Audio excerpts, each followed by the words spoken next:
A Friday standstill at one of the busiest spots in Waikiki. Good evening. I'm Paula Akana. It's breaking news happening right now. Here's a live look along Kalakaua Avenue near Lures. Take a look at that. Part of the Royal Hawaiian Hotel has been evacuated. Nearby roads are blocked off after reports of an unattended bag being found. Now, in this day and age, sightings like that do draw a crowd, but just look at that traffic. KITV4's Nana Okawa live in Waikiki with the breaking news. Hi, Paula. We're waiting here to hear from the Honolulu Police Department captain about everything that's happened, but he did just inform us that the threat may be over. They're starting to open Kalakaua Avenue again, but just minutes ago, Kalakaua Avenue was closed from Lure Street all the way to the Royal Hawaiian Avenue.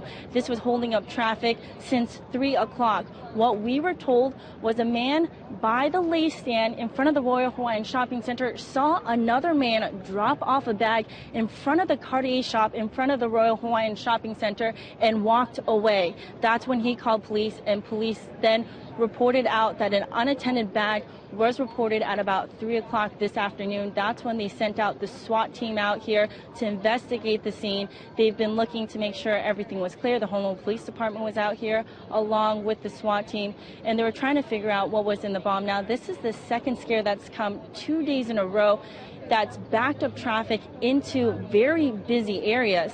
Right now, we're still waiting to hear from the captain. He says that he was going to come speak over, but the latest information is that there is no threat anymore. They weren't sure ahead, and they were checking on the information. If you want to see, if you look over there, there are, oh, you know what?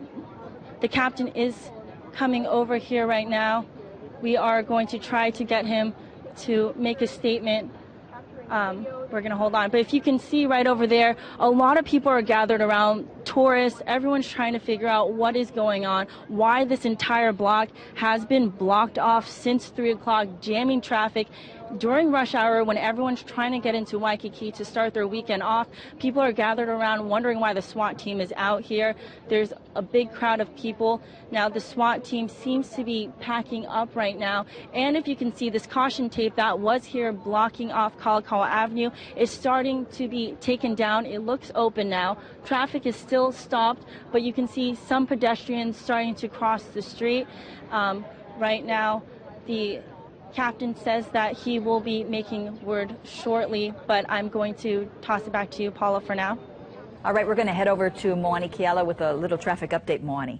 Well, we saw those live cams, and take a look behind me, Paula. Still kind of a standstill with the pedestrians moving in. That's kind of our sure sign that things getting back to normal in Waikiki. Let's cycle those cameras on through here, because as Nana mentioned, this backup started at about 3 o'clock this afternoon. So these poor drivers have been having to wait in their cars for about a couple hours now. Ala Moana and Kalakaua, though, starting to see some movement there. If you need to get into Waikiki, Kapahulu actually not looking too bad, just dealing with our typical slowdowns right near Date Street there, but definitely a better alternative. We're being told that workers from Sheraton Hotel, this is right behind the Royal Hawaiian Shopping Center, definitely earlier could not leave. So they were stranded there for a couple hours. Also, apparently there's a night market at Kings Alley, vendors not even able to get through. Hopefully the situation does clear up and festivities are able to take place. Paula? All right, let's head back to Nana Okawa. I believe she does have the police there to give us a statement. Nana? Borges. Hang on, I'll give it all at once. Okay, we're here with Captain Borges right now. He's going to make a statement about what's happened earlier this afternoon with the unattended bag that did scare them. One man we heard was arrested, but we are waiting to hear from the captain. Kalakaua Avenue was closed since 3 o'clock this afternoon, jamming up traffic because of this unattended bag that we heard was dropped off in front of the Cartier store in front of the Royal Hawaiian Shopping Center. We're waiting right now. He is supposed to tell us what happened. I think he's about to. All right, Captain. Okay, I'll just give a general statement for everybody. How are we going to do? You guys going to ask questions, or? You can start with the statement and okay. then ask. Just what happened. Okay. At about 2 o'clock, we were alerted of a suspicious package. Turned out to be a backpack. Circumstances made us believe that it possibly was an explosive device because of the way the person was behaving. So what we did was we blocked off the area. We evacuated the people. We called in our SSD bomb team, and they actually had a robot that went and took a photograph of the bag, and they saw that it wasn't possibly nothing. So they went over and opened it up with their bomb suit, and it's basically just a bunch of junk inside there. Okay, so we arrested one male, 29 years old, just because of the behavior and what he did. It was really suspicious. It wasn't a mistake. He actually intended to scare people. So we arrested him for terroristic threatening in the second degree. What exactly did he do to scare people? Well, it's just his behavior. I don't want to really elaborate on that, but we had multiple witnesses that described exactly what he did. So it looked alarming to us when we looked at it. We also have a video, too, that we're going to further look at. Yes. Is there a heightened sense of awareness because of the Boston bombings? Absolutely. You know, in light of what's happening on the mainland in Boston and Waco and other areas, we're on high alert. I mean, if something goes, we're treating everything like it's real, and we need to, because we never know when it may be real or it's not real.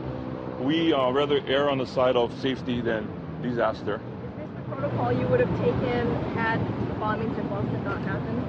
Yes, but in Boston, the bombs actually went off, so it'd be a little bit different. People would push people more back. You know, like right here, Waikiki is such a condensed area, and there's so much people that we have to work around what our circumstances here.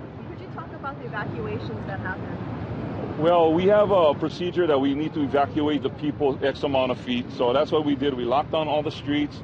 We locked down the shopping center, evacuated all the businesses, and we waited until our bomb squad arrived. What the arrested person looked like? Was it male, female, what age? Yeah, it's a 29-year-old male. That's all I can give right now at this point. Does he have any outstanding warrants? No, no warrants, no warrants, no warrants. And this is the second scare in 2 days. We've been having several scares in the past couple of days, so yes. You know, Is that good? because there's some people who are just trying to copycat. I don't know. Yeah, well, you never know, yeah. You never know when it's going to be real or when it's not real, and we cannot, make an assumption that it's only a hoax. You know what I mean? So we take this serious. What's going to happen to the bag? Well, we're recovering it as evidence, and we're going to submit it. Okay. Any other questions? Thank you. Okay, so we just heard from the captain that one man was arrested. He was 29 years old because he was acting suspiciously. Therefore, he was arrested, and they say that he intentionally dropped the bag in a way to make people feel scared. This man who was at the Lacey Inn in front of the Royal Shopping Center says that he saw the man drop off the bag. Now, the captain says, though, the threat is over. So we're going to throw it back to you at the desk.